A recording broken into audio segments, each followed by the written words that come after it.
দাঁড়াও। কি হলো? জান, আমি তোমার সাথে অনেক কথা বলতে চাই, কিন্তু আমার ভয় লাগে তোমার সাচ্চুনি বউটা আমাদের মেসেজগুলো যেন পড়ে না ফেলে। এই দাঁড়াও, কোন মেয়ের মেসেজ এটা? আমার মনে হয় রং নাম্বার। দাঁড়াও, এক্ষুনি ফোন করে দেখছি।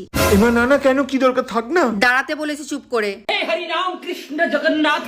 হ্যালো, তোমার এত বড় সাহস কি করে হলো? তুমি আমার উপরে দোষ চাপাচ্ছ যে আমি আমার স্বামীর মেসেজ চেক করি? আমি ওরকম টাইপের মেয়ে নই, বুঝতে পেরেছো? আশা করি খুব ভালো করে বুঝতে পেরেছো। উফ, কোথা দিয়ে যে এরা নাম্বার পায়। এ না, ধরো তোমার ফোন। ভালো করেছো, তুমি শুনিয়ে দিয়েছো, নাহলে আমি ফোন করে অনেক কথা শোনাতাম। সত্যি কোথা দিয়ে জোরে নাম্বার পায়? যাক গিয়ে ভালোই করেছো। আমি না আরেকবার স্নান করে আসি, বুঝলে? খুব গরম পড়েছে, আরেকবার যে স্নান করে আসি। ও বাবা, কি